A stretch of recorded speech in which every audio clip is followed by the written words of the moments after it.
Hi, and welcome back to the Florida Aviation Network broadcast from Sun & Fun. Yes, it is the 48th annual Sun & Fun Aviation Expo. We're broadcasting live and in the clear from Lakeland, Florida, where Sun & Fun is going on just outside this studio. And if you're already here, that's great. You're probably watching this on an archived video, but if you're watching it on live stream today, that means you're not here. And I guess I just have to ask, why not? Maybe it's because you're coming tomorrow or the next day, or maybe you're not able to come at all this year, in which case you should already be making plans to come back in 2023. We'll look forward to seeing you again. So the Florida Aviation Network is an organization that's dedicated to safety, and we do broadcasts from Sun & Fun like this every year, and we cover events, other events, that one in Wisconsin as well in July, and various other ones throughout the United States throughout the year. But this is our biggest show where we do a number of live interviews, live streamed interviews, and I'm one of the hosts. I'm Ron Timmermans from Orlando, and I am fortunate to be one of the hosts for the Florida Aviation Network. Our guests today are two very unique individuals, but two very close individuals as well, and they are Ms. Karen Noll on my left and Mr. Bob Raskey on my far left here. So folks, thanks for coming back again. You're veterans of these interviews with Florida Aviation Network, and I'm also I'll mention that Bob is on the board of directors for the Florida Aviation Network and the National Aviation Safety Foundation. So you're one of our leaders, and thank you, Bob, for your service to our country and to our organization. It's been great. And you're also a veteran of the Air Force, as I recall, right? Yes, that's correct, Ron. Okay, yep. Good. So a very broad aviation career, and Karen, yours is as well. And along with Bob, you are also a 777 captain for United, and headquartered in Newark, or home based in Newark, is it? Well, he's the 777 captain. I'm a 777 first officer. Okay, NFO. Yep. Nice promotion, Ron. Thank you. I was like, wow. Well, you heard it here first. She is soon to be a captain, maybe. Okay, From your mouth to their ears. Yeah. Based in Newark as well. Yep. Okay, good. And how long have you been flying, Karen? I've been flying about 30 years. Wow, that's a long time. Yeah. And quite a few hours, I imagine? There are, yep. I spent a lot of time at the regionals. So I started out, I became a flight attendant out of college, and then on my very first day on the plane, 747, I looked around and I'm like, oh, this is what I want to do. And I started clawing my way back then, and it took me a few years to do it, but I got my private in Honolulu, and did all my other training in Florida. And then I became a regional pilot for a long time, because the industry was tricky for a little bit. And I was a captain and also I had kids. And there's a lot of women who have children stay at the regionals because we're super senior and we can find the time off to do locker signs and cupcakes. Yeah. So, yep. And then 6 years ago, I went to United. Very good. Yeah. Very good. And so how many hours do you have accumulated now? Well, I've got over 10,000 PIC turbine from being a captain for so long, but probably maybe 15,000. Wow, that's a lot of time. And over 30 years, that's 200 hours a year, isn't it? It's a lot of regional jet time. There's a lot of up and down, a lot of flying. I'm sure. And you juggled being a mom and a wife and a career both. But I think that's interesting. So you started in the back of the plane and decided to go to the front office of the airplane. I did. And you made it, so that's good. Yep. That's good. Well, Bob, your career has spanned probably 30 years or so as well, and maybe more. Tell us about you. After college, went in the Air Force right away? Well, probably right out of high school, and I got kicked out of high school. Oh, is that what it was? Okay. Yeah, so it's probably 40 plus years. But yeah, so the aviation career started when kind of like some generations, you go to high school but not really indeterminate where you're going to go. So about the second year of high school, I had a discussion with my parents, decided to drop out. But at that point in time, after discovering the job opportunities for out of high school not completing was not so good, I joined the Army National Guard, an aviation unit up there in Long Island, helicopter unit. And that set the path for the aviation turnaround there, because I went to school to learn how to fix helicopters. I also learned how to fly airplanes at Port Rucker. And then that projected me right into the path of, okay, now I can fix, but I love to fly. And then with the GI Bill, I came down to Daytona Beach to Embry-Riddle Aeronautical University, which all of a sudden spiked me even more so and say, I love this, and continue with a degree at Riddle. And through ROTC, joined the Air Force full-time. And I was a T-38 instructor pilot at Columbus Air Force Base for 4, 5, 6 years. I kept extending because I loved instructing in the T-38s. And then I left for Germany after that to fly F-16s. I was there for the Go 4 as a brand new lieutenant at Ramstein Air Force Base. So that was quite a nice experience. After the Gulf War, came back out, went back into the Guard, and joined Patrick Air Force Base eventually here in Titusville as an HC-130 Special Operations Rescue guy. Oh, back to helicopters. Back to the C-130s. Yeah. Oh, C-130s. Yeah, I'm sorry. they had their both. They had the helicopters and things, and I wanted to do the helicopters, but I stuck in the C-130 world, which I really enjoyed. I eventually got more of my helicopter ratings anyway in the civilian world, but yeah, and that projected even more so into now the airline track. And then eventually in '92, I got hired by United Airlines, and been there 30 plus years. Just got my 30-year pin, actually, the other day. Congratulations. So, yeah, 30 years at United Airlines, and trajectory has been great. You know, as we go through 30 years of look back, we've had a lot of things go on, you know, ups and downs, recessions and wars. I went to war in the Enduring Freedom in the 130. First role was F-16's combat. Second role in Enduring Freedom and Iraqi Freedom was the 130. But it was just a great journey, and today, here we are, you know, wide body, 777, New York, and just enjoy what we do. Got to fly together once to, you know, Sao Paulo, Brazil. Yes. Good job, by the way. Well, thank you. Yeah, it was That's nice. good. So, you know, let me hear, and today, being with you today and everybody out there, is just the continuation of the love that's being expressed here at Sun and Fun in such a great manner. Isn't it wonderful? It's There's inspiring. such a bond between pilots and aviation enthusiasts, and you get to see that in a great measure here at Sun and Fun, because Yes. everyone's here to have a good time, and they're having a good time, and so you see almost nothing but smiles on people's faces here, as it should be. And we could use a lot more of that in the world today, I think, and more smiles than what we often see. So interesting career path for each of you. This is good. And so what brought you together? Working for United? Of course, the Christmas party. The Christmas party. The Newark, you know, chief pilot's Christmas party up there. And I was actually, she was already there, invited in her own way into the party. And I was making a big rush from Atlanta on the 737, windy, bad weather, and I made it in there. And as I sat down, I noticed her running across the road, this high energy pilot, spreading some good Santa Claus goodwill. And so I just boldly went up to her and says, "Hey, what's your name?" And that's how we met at our Christmas party. And come to find out, we had some mutual aviation connections over time at different events where I knew people and she knew people. We knew of each other in third-party way. So it became a much more attached conversation from there on. I see. So. And it has developed to the point that in August of this year, just a few months from now, there's going to be a wedding in the castle in Scotland, I understand.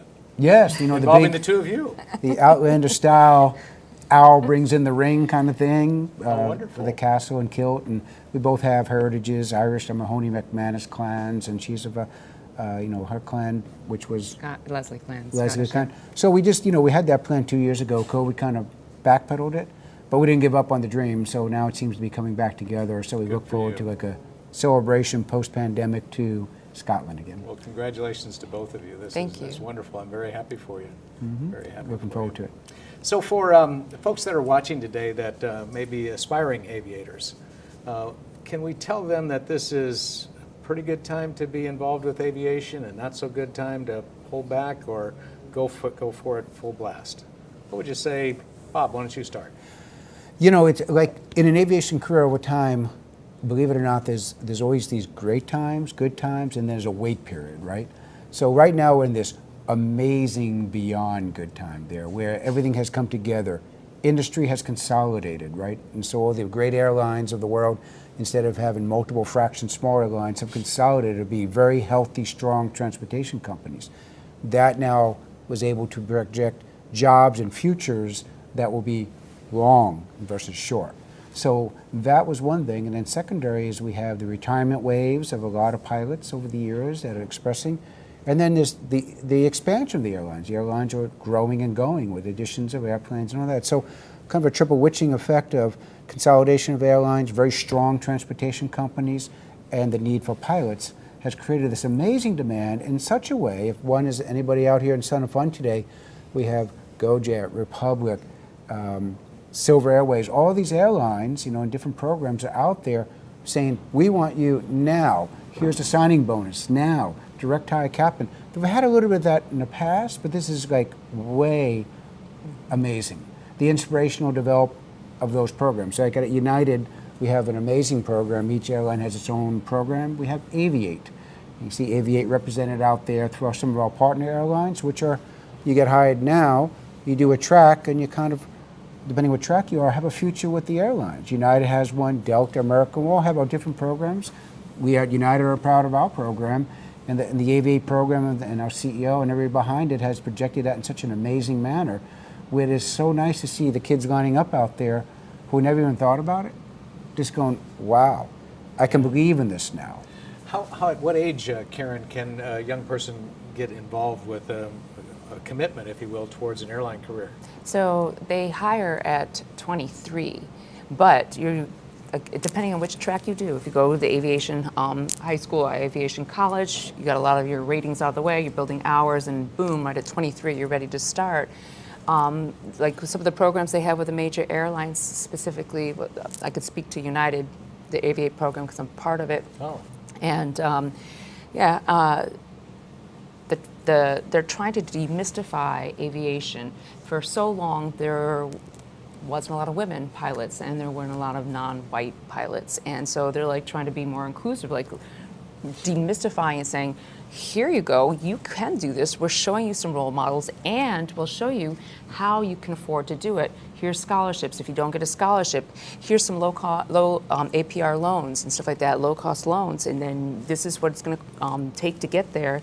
And they're showing them the path, because so many people in general aviation go, okay, what rating do I get next? How much money should I pay on?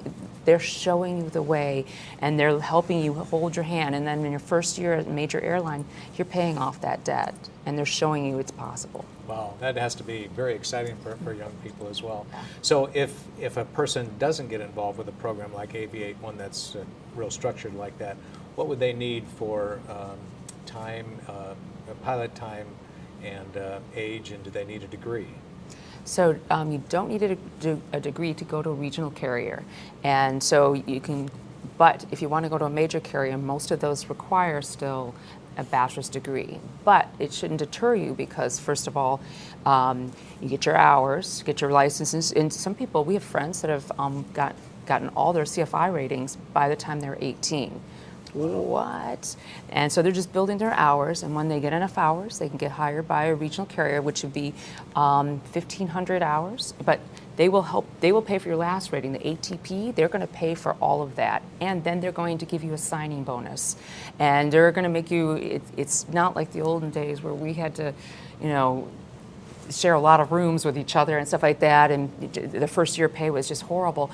Now it's a comfortable living, and so they're attracting more people than they used to. So $1,500 hours. And then reasonably they could expect to become an FO on a regional airline. Is that the path normally? Yep, FO, and then when they go, they get enough hours, they'll go on to a captain position.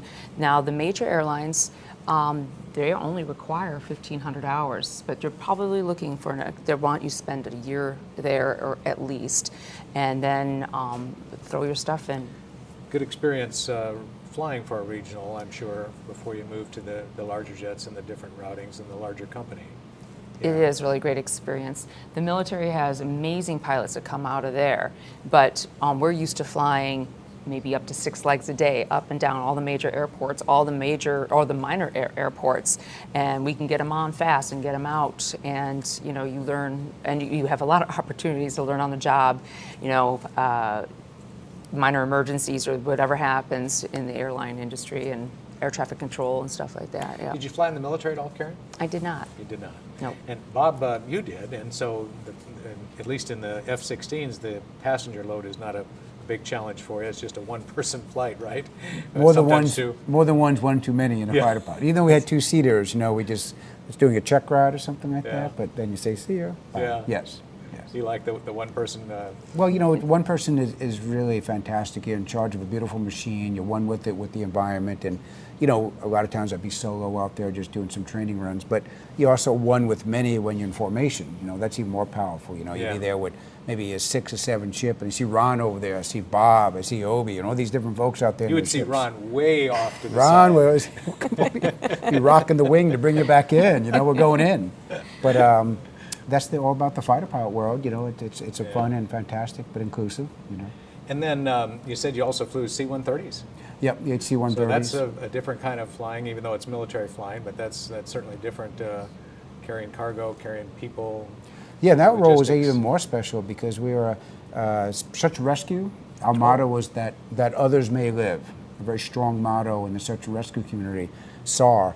And our job was to basically rescue any of the pilots who would go down in the war or some other missions like that. So we flew night low level and with NVGs on, below 500 feet, could be at times, in bad weather, refueling helicopters that would go out there and go pick up and that. So it was a very high, stressful, but very precise environment. You know, the movie The Perfect Storm, if you saw that movie, that was also based on one of the rescues off the coast of, with a search and rescue unit. So yeah, it's a different world, but it's a search and rescue world. It's a satisfying world that others may live, is your job. Well, that's good. So you were in both Gulf Wars, you said? Yeah, Gulf War I the and Gulf, II? the Gulf War I with Baghdad, that was me in the F-16. And then with 911, post 911, I mean, I was activated I actually, coming back on 911, I was flying back from Iraq because we were doing patrols, and I was a United jet. And just as I was coming inbound, we got the call that 911 happened. We had to divert to the Canada crowd, and I had to hop into a rental car and drive all the way back from Canada to get activated for a year and say goodbye to everybody. Yeah. And then we went in that role in the search and rescue role as a 130 pilot at that time. Okay. So, And you were back in theater then with the C-130? yep, back in theater, stationed over there on the border of Iraq and Kuwait and those areas and stuff like that. So we were basically patrolling and providing combat rescue operations, for anybody who goes down. Yeah. So. Karen, you've got 2 children, you said, in college? I do, 2 and boys. they're not yet involved in aviation, but will be someday. Soon to be, I think soon to you be. said. Oh, if we have anything to say about it. Their dad is also an airline pilot, and I just want to say, if there's women listening, that can you juggle being an airline pilot and having children? And it seems like it'd be a tricky juggle, and it is a little bit, but it can be done. Both my boys are Eagle Scouts, full ride scholarship in colleges, so they're doing just fine, probably better that I wasn't there all the time. I'm a little type A. So they're doing really well, and hopefully they discover how amazing. They're trying to do their own path. And I think your 2 kids went on their own for a while, away from aviation, and then they came back. Mm-hmm. Yeah. And your daughter, Bob, is very much involved in aviation and in the military, as I recall. So tell us a little bit about Miss Savannah. Yeah, I have a son, Chris, in Savannah. My son got his private pilot license. Early on, I did the relentless dad thing. Let's be pilots, right? So my son got his private, my daughter did not. And then he went on to say, I don't want to be a pilot, I want to be a pilot, but I want to be a doctor. So he was in med school. Success on the way, very proud of him. My daughter said, hell no, for quite a while. And then I was just, let's do another flying lesson. Let's take another ride. It's just the exposure of it. And then it hit. And then all of a sudden I couldn't stop her. So then I encouraged her to join the National Guard, Air Force National Guard, out of high school, which is a great program for anybody out there, especially children who think, how can I pay for certain things? Yeah. The National Guard of a high school is a great job, part-time, with the GI Bill and flight training benefits. You get a free ride at college mostly and a good chunk of your flight training paid for. So she did that. And she stayed 10 years in the Guard as a maintenance person, got her degrees, and then started applying. Once you have a degree, you could be an officer. And then she got hired by the Montgomery National Guard as one of their new F-35 pilots. They're transitioning from F-16s. She got a ride in F-16 too, so her and Dad can share the moment of we flew F-16s together. But now she's going to go to the F-35, and she's in pilot training right now as we speak. So she's really kind of one-upping you, Bob's. I was worried about that. Yeah, okay. But there's nothing more fulfilling for a parent than to see their child do even better. Yeah, And she so sent I'm sure me you're very proud. She sent me a picture. I have the picture of me when I was in my F-16 in Ramstein, and then she sent a picture, like a little frame picture of her and her at the F-16 as like a dad-daughter shot, which is very cool. But yeah, now she's going to go into other worlds, which is cool. It's the ability to what this generation, everybody considering aviation in the diversity of like in the military, it's amazing opportunities there also. Yeah, indeed. Well, Karen, I just wanted to say how proud I am of you, as a woman in aviation. You have broken the barriers, and you have inspired many young women, I'm sure, who may not have been certain about, is there a career for them as an aviator, as a pilot, as a commercial airline pilot? And you certainly are proof that it is entirely possible. Hard work, and there's always juggling of schedules, whether you're a male or a female. Right. But if you want something bad enough, you can get it, and you can get there, and you certainly have done that. So that's wonderful. That's the truth, and thank you. You're welcome. You're welcome. Baba, it's good to see you again. Thank you for your work on the board for the Florida Aviation Network and the National Aviation Safety Foundation. It's good to have you as one of our leaders and helping guide us in what we do here. And so it's wonderful to have both of you. Thank you for coming back. Congratulations on your upcoming marriage. And I'm looking forward to seeing you again next year here or somewhere else in the aviation community, because we really are a small fraternity sorority, aren't we? Yes, and who's got the next landing? I got still one of hers. It was beautiful last So night. there could be Fantastic. some You can marital captain. arguments in the cockpit, I'm afraid, after this blissful wedding. So, all right, well, thank you so much for watching. This has been Ron Timmermans with the Florida Aviation Network, interviewing with Karen Noll and Bob Raskey, two are very great people that have been inspirational to many young people. And if you've heard nothing else, if you're a pilot thinking about getting a career in the aviation, this is the best time of your life. Absolutely. From the Sun and Fun campus at Lakeland, Florida, I'm Ron Timmermans of the Florida Aviation Network. Thank you for joining us, and we'll see you at the next interview.